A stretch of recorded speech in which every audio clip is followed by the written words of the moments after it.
Hello everyone, we're Group 23. The name of our project is Saber Smart Breaker. My name is Eliezer Urdaneta. I'm an electrical engineer for this project.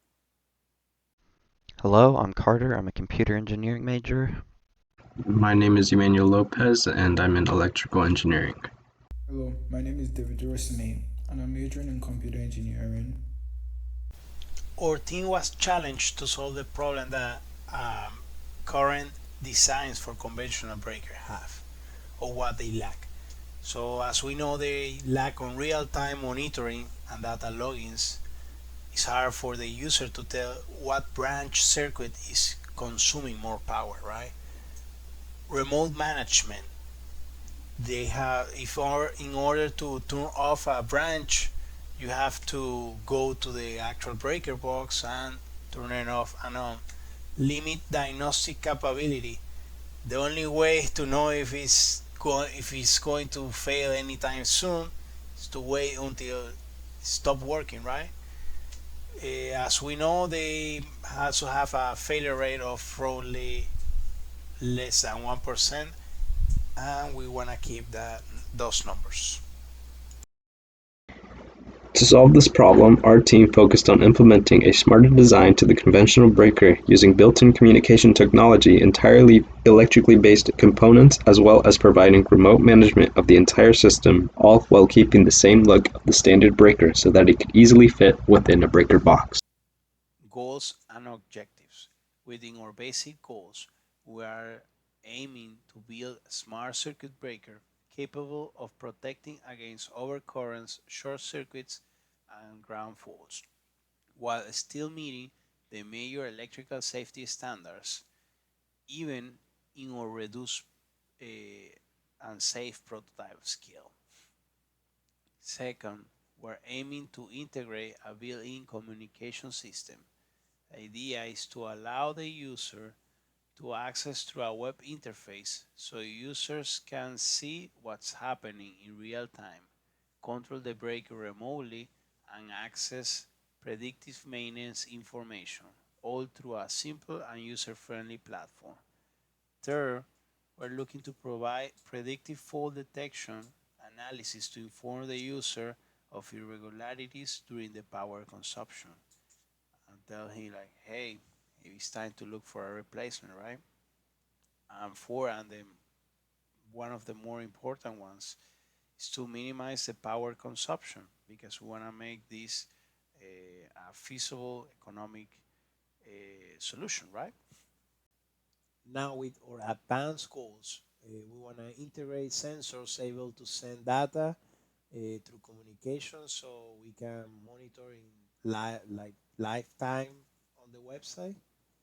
Um, Incorporate components capable of standing surges to prevent replacement and repair at later times. This meaning we're not going to use fuses because it's not a feasible solution here. Implement temperature monitoring to warn users of potential heat surges or five within the system, and create a user-friendly, easy-to-install system where one can easily uh, do any change you need to on or turn off any branch that you need. Motivation and background. At the last stage of the distribution process for electricity, we have the electrical circuit breaker, a device made to protect the circuit and the branch where it is installed. Our objective is to make this device better, making it smarter.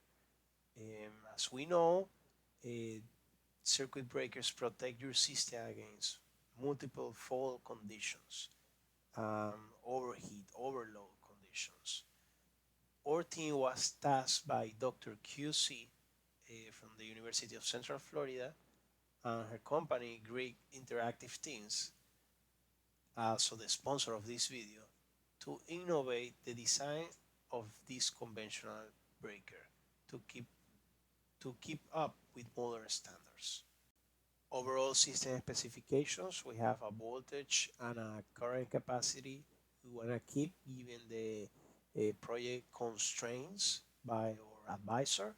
We have a minimum trip time response and interrupt rating for this project, scale it to, or power capacity overall, or the power consumption of or electronics power will be um, 10 watts or less, or operating temperature will be between, -10 Celsius to 60 Celsius, and the approximation to our dimensions will be 120, 25, 70 millimeters. So now we will be working on our hardware block diagram. So starting our hardware block diagram, we have our 24 volt 5 amp AC input, which is directly fed into two sections of the PCB, those being the regulator PCB and the sensor PCB.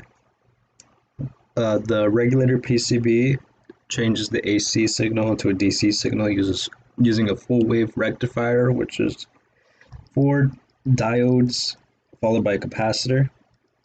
And then it uses a switch-in regulator to achieve the desired voltage for the following peripherals in the sensor PCB. The actual AC load line will then continue through passing directly through the solid state relay and the Hall effect sensor, so that the current can be monitored directly like that. And then the temperature sensor will be used to maximize measuring heat directly from the AC signal trace. The MCU takes in data from the two sensors, and depending on the read values compared to what is set in the software, will toggle the solid state relay directly, allowing current to flow in or out of the sensor PCB and into the load. All at the same time, the MCU is driving the values of the measurements to an LCD display for local monitoring, and sends the data read to the server to be able to be viewed remotely. The rest is being transmitted to a website for remote reading and toggling. There's also a manual physical toggle switch, and as I said before, the LCD, you can see all the values and all readings from the breaker itself if needed. For our hardware selection, primary gate component selection, we had 3 main choices that we were looking at, and a couple of specifications that we were really focusing on. So the first component, or the first specification that we wanted to look at, was the average switching speed. Well, the NFPA and IEEE don't have a specified switching speed for conventional breakers that are used nowadays. We decided on 10 milliseconds should be the absolute slowest, since that is typically how fast a normal breaker works. Seeing here, we see that the solid state relay had the fastest. As for isolation, that really correlates with our durability, which is the second specification that we really wanted to look at. Though the mechanical relay says it's high, the solid state relay does, in my opinion, offer a better alternative, because it uses a MOSFET Zener diode configuration with a dedicated onboard optocoupler to drive the internal FETs and appropriately toggle the circuit accordingly. So we chose the solid state relay for that. It also had low current in the microamp range.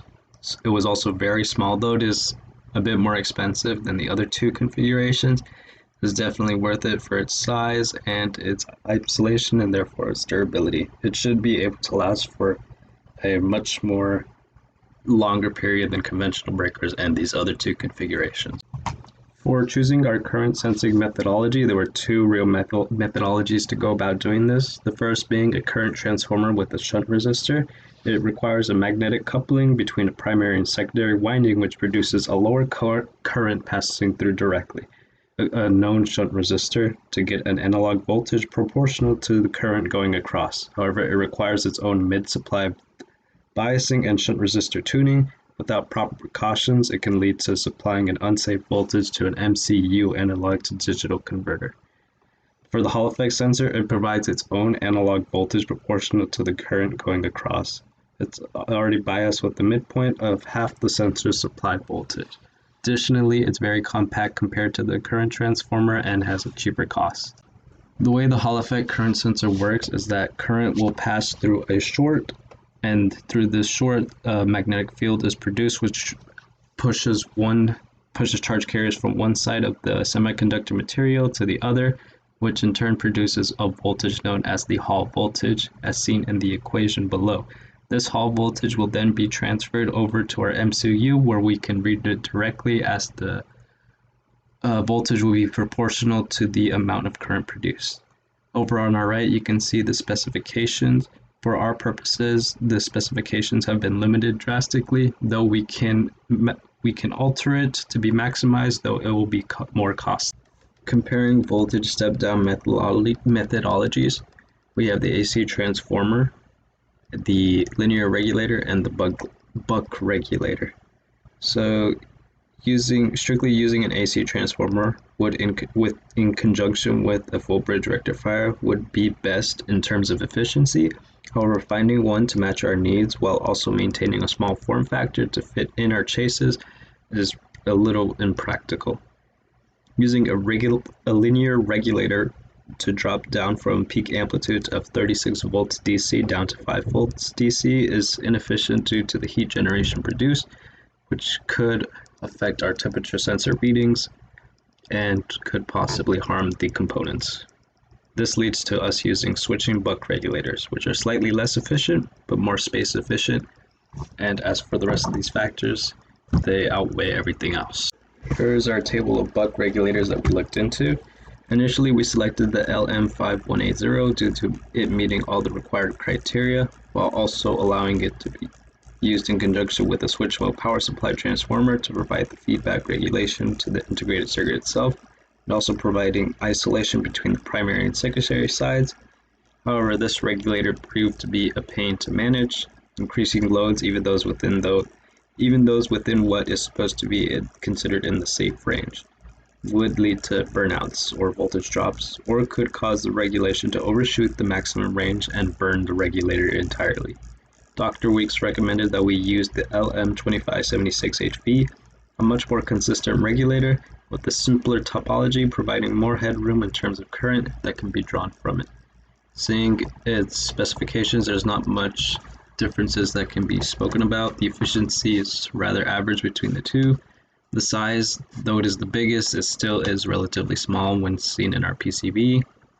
And its max input and max supply current show that it definitely meets our needs. Alright, so here's kind of a software flowchart for the embedded portion on the microcontroller itself. So we'll cover the startup sequence first. Upon startup, it's going to prompt the user whether or not they want to use the onboard credential saved in non-volatile storage, or if they'd like to input new ones. If, for whatever reason, they want to put in new ones, it will go through the process of prompting for Wi-Fi credentials, establishing connection to the WebSocket server, and then prompting to connect to an account that's already registered within the database. If they already have credentials saved, then after 5 seconds, it will default to just using these, and then it will go to the actual measurement portion. So once the sequence passed, it's going to immediately toggle the solid-state relay to allow current to flow, and at the same time, it's going to start measuring data and displaying it on the LCD, and also transmitting it to the web app interface. If at any time the load or the temperature exceeds the defined max, it's going to toggle the SSR to block the current flow. At the same time, there's a local manual toggle, and as well you can do a remote toggle from the web app interface, and obviously depending on if the device is active or not, it will either toggle to block the current or toggle to allow current to pass. So measuring a DC signal with the Hall effect sensor is pretty trivial, assuming that your current isn't changing at all. It's just going to produce an analog voltage proportional to that current that's going across it. But with an AC signal, however, there are some other things to take into account. So obviously, since the AC signal is alternating, depending on where a sample is taken, an individual sample is taken along the waveform, you're going to get a different proportional voltage corresponding to the current going across it at that exact moment. So if you just kind of looked at the waveform to the left, like if you took an individual sample at the far left side, that would be different from if you took the individual sample in the middle or the right side. So to properly account for this, we take n number of samples along a given time window that corresponds to a number of full waveform cycles. In our case specifically, we're only measuring one cycle per actual measurement produced. So to actually capture meaningful data from the changing waveform, we sample according to Nyquist's rule, which just states that the sampling frequency has to be at least twice that of the incoming signal. In our case, this is a 60 hertz signal, so we need at least 120 hertz sampling frequency, but this is super trivial for a microcontroller to do. So we found that between 1 and 5k kilohertz is a sufficient sampling frequency to capture meaningful data while also not completely bogging down computation. So once all the samples are taken, or I should say as each sample is taken, they're individually squared and summed together, and then we square root the mean of the samples to get the RMS voltage, and with that we can find the RMS current by using the specific conversion specified by the sensor within the datasheet. For the microcontroller, we compared 5 candidates. The ESP32 stood out because it has a dual-core 240 MHz processor, which is the most powerful on the list. It also has 520 kilobytes of SRAM. It has a built-in Wi-Fi, which is essential for our web communication, a 12-bit ADC for precise sensor readings, and it operates at 3.3 volts.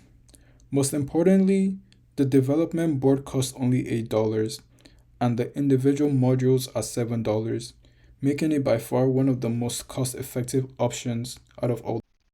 Okay, so here's the first PCB board, and it essentially acts as the hub for all the other PCBs and their associated power deliveries, sensor, and peripherals to interact with the microcontroller itself.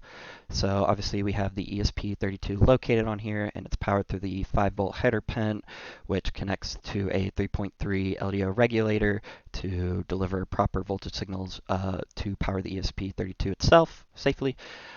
We have a USB-A header pin, which connects directly to the CP21 and 2 USB 2-ART bridge controller for programming and serial communication.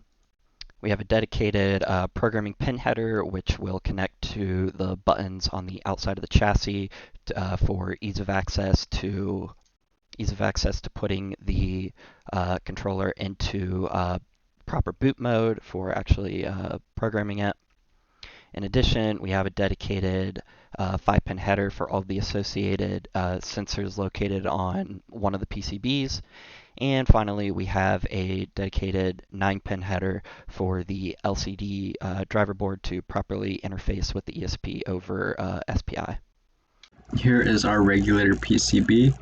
Our untouched input signal goes directly into a full-wave rectifier, which is 4 diodes capable of maintaining the 24-volt 5-amp supply, fed into a 4700 microfarad capacitor, which is that large due to the high voltage and current needs. It's then fed into a step-down regulator, the LM2576H as said before, and then finally into the output where it can be fed into the sensor, LCD, and MCU PCBs. As seen in our PCB diagram above, the traces are noticeably larger to compensate for the large input signal. Here is our sensor PCB. It starts out with our untouched signal going into our Hall effect sensor, which produces the Hall voltage as discussed earlier. It's just going to be input into the pin HD-1X5 header pin. This feeds into our MCU board, which feeds into the MCU, which will consider the code and then output a signal to our solid state relay, which tells it to either open the signal or close the circuit to allow current to flow through into the load. The temperature sensor is being fed into our MCU board, being input from our regulator PCB for voltage or for power supply. The temperature sensor will be fed We'll monitor the heat over the entire board to make sure no overheat occurs. Okay, here's the fourth and final PCB board, and this acts as our driver board for the LCD display. So on the far left side, we have a 9-pin header with the associated SPI communication lines and a power pin for directly, obviously, powering the display itself. The display runs off a 3.3 volt signal, so we have a linear regulator on board to drop the 5 volts down to a 3.3 volts. In addition, this 3.3 volt signal will go through a constant current driver to constantly output 60 milliamps to the backlight itself. And the LCD itself has a embedded TFT driver, so which is connected to a 30-pin ribbon cable, which will connect to the 30-pin connector that can be seen on the right side. And in this format, it can be interfaced through the SPI communication protocol. Okay, and here are just some images from our prototyping phases. So starting top left, going clockwise, we have the transformer here to set up our test conditions, outputs 25 VAC with a max of 5 amps. The next photo that can be seen is an initial prototype of our buck regulator, and you can't see off screen, but it was being powered from the 25 volt AC signal itself through a full bridge rectifier, and as you can see, it was outputting 4.7 volts. This is just because this was an adjustable version with feedback resistors, and I didn't have the necessary feedback resistors to get exactly 5 volts, but the general premise held. Next up, this was just an old photo of one of our initial configurations with the original regulator we had used, and just showcasing a lot of the different components that we had in here. So that bottom piece is the solid state relay. And then this final photo here was I had my multimeter connected in series with the load, and we were measuring 1.3 amps from the multimeter itself, and then to the left of that is a serial monitor output, just showcasing the measurements that were taken on board the ESP itself. Okay, and just some more photos from prototyping and testing. So on the left side here, you can see our kind of pseudo terminal interface. So during the startup sequence, as you can see, it says it's going to default to existing credentials and then connected to the Wi-Fi and then the server. On the right side there, you can see kind of just a breadboard layout of everything that we had going on. And at the time, we had about 1 amp passing through, and I think we had the defined max set to 1.2 amps. Is that what it says? And then on the bottom, just a showcase of the real-time monitoring between the LCD screen itself and then the web application in the background. Okay, and here's just some data that we captured during our testing phases. So at the top here, this was the average error for a given sample selection compared to the known current.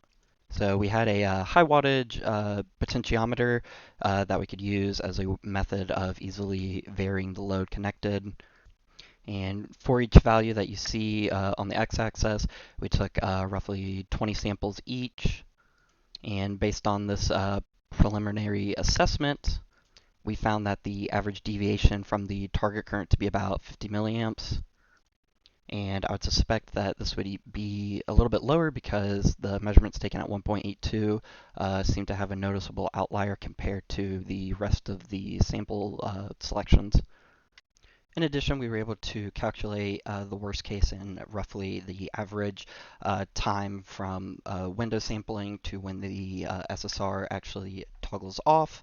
And based on the current configuration of taking 100 samples at a 6 kilohertz sampling frequency along a single waveform cycle, we were able to determine that the average or the worst case was roughly 17.7 milliseconds and averaged around 8.2 milliseconds. Currently, this matches exactly what conventional circuit breakers see when a short occurs. But we are looking to implement a different algorithm that takes a running total of the RMS samples at each individual time point along the cycle to have a current running total, and if that current total ever exceeds the specified max, then it will flip instantly and be the time will be much more dominated by the SSR itself, which would be closer to 1 millisecond. In this current implementation, the time for the toggle time is highly dominated by the actual sampling window itself. Okay, and here's a showcase of comparisons between different languages and development frameworks for the embedded programming section. So starting off with the programming language comparison, there were really three options to choose from: C/C++, MicroPython, and Rust. And overall, we decided to go with C/C++ due to its library ecosystem, speed, and relative ease of use. It's not as easy, obviously, to use as something like MicroPython, but MicroPython suffers from the fact that it's mostly an interpreted language, which makes runtime much slower as compared to C. And/or Rust. Rust was an option, but due to the fact that it had a much steeper learning curve, it was kind of a turnoff for us to use. And in addition, the library slash documentation support is nowhere near as vast as the other two options. Here is a look at the full stack comparison for the web app. For the front end, we chose React over Angular. The reason for this is because its virtual DOM effectively handles high-frequency UI updates. In a dashboard where the sensor data changes every second, React ensures that the interface stays fluid without constant re-renders. For the backend, we chose Node over Python. The reason for this is because of its non-blocking event loop. It's purpose-built for high concurrency demands of IoT, where a single server might need to maintain thousands of open socket connections simultaneously. For the database, we chose MongoDB because it offers flexibility that we need for the varying sensor payloads, and it's optimized for high volume write operations required for continuous data logging. And for the communication protocol with the MCU, we chose WebSockets over HTTP polling. The reason for this is because WebSockets reduce the overhead by keeping one connection open, whereas HTTP requires a new handshake for every sensor update. Here is a further look at the programming language and our stack. On the front end, we used React with TypeScript.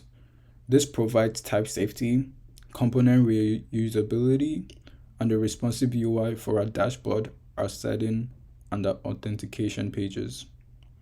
On the back end, we use C++ via the Arduino framework on the ESP32. This handles real-time sensor polling, fault detection logic, SSR control, and Wi-Fi communication. For the back end, we use Node and Express. This is a middleware layer that exposes the RESTful endpoints for the ESP32 so we can post sensor data and provide a WebSocket server for pushing real-time updates to the React dashboard. For the database, we used MongoDB. This is used to store persistent sensor logs, device configurations, and user profiles. For the communication protocols, we used REST APIs. They were used for standard CRUD operations and interactions with the database, like logging in, authenticating, and others. And for the WebSockets, the MCU posts sensor data like temperature and the current to individual WebSocket connections based on the matching device ID and user ID. It allows for full duplex communication with minimal overhead relative to the standard REST API.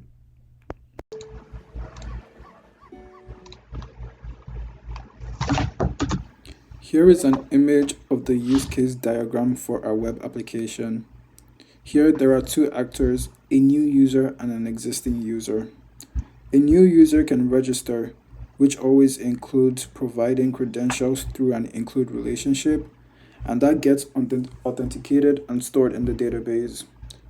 An existing user, on the other hand, they can log in and access the dashboard, which gives them three core abilities. One, monitoring their breaker status. Two, remotely controlling the power so they can remotely turn off the breaker or turn it back on. And three, receiving fault notifications. All three of these actions go through the authentication action before reading or writing to the database, and then the user can also access the setting or contact page and an about us page after they log in. Here we're going to take a look at the register and login page for the website. So on this screen, it shows the register page. Here, the user is able to input their first name, their last name, their email, and they're able to set a password. So we're going to take a look at an example.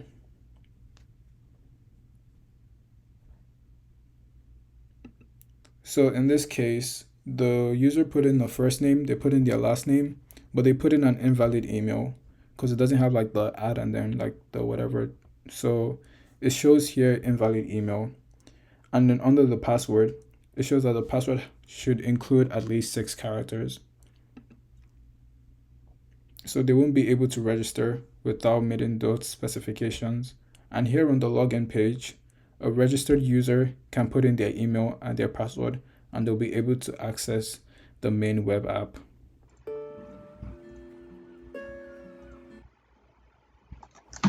Here is a look at the main web app.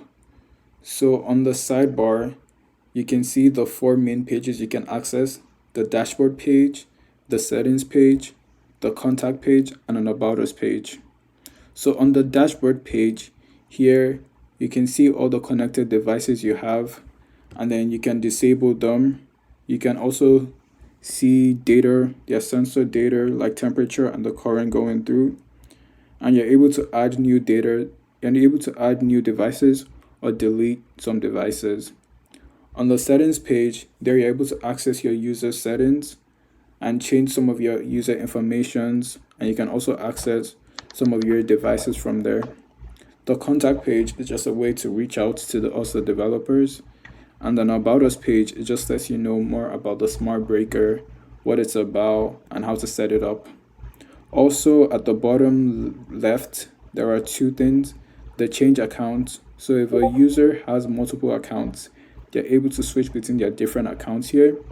And then we have a logout page that lets you log out of your current account. Throughout the entire process of creating our design, we did face a few issues. First was within our chassis that would house our PCBs. Sometimes there was not enough room within it, or the front of our chassis wouldn't close entirely, or the fact that it needed to meet specific requirements to fit within a breaker box. Another issue we faced was our PCB being too big and intertwined with wires, and due to the fact that our UART uses high frequency signals while our switch and regulator uses similar frequencies, the two conjoined together would create distortion, so we had to come up with a solution to fix this. To fix the issue of our chassis, we simply tried and tried again through multiple iterations till a suitable outline fit all of our requirements. To fix our PCB issues, we separated all the different subsystems into separate PCBs, reducing noise, but it also introduced a bit of lag, but for our purposes, it was not entirely noticeable. Here we have the work distribution. I took the project lead for this challenge, and Alex and I did a lot of the PCB manufacturing and design. Carter and Davey helped us a lot, and also did amazing work on the website part, and we're happy with the results we got as a team. Okay, and here are the bill of materials for the components and PCBs. And we initially set out for a max budget of $500. So at $474, we've managed to stay just under it. This is the end. Thank you for your attention.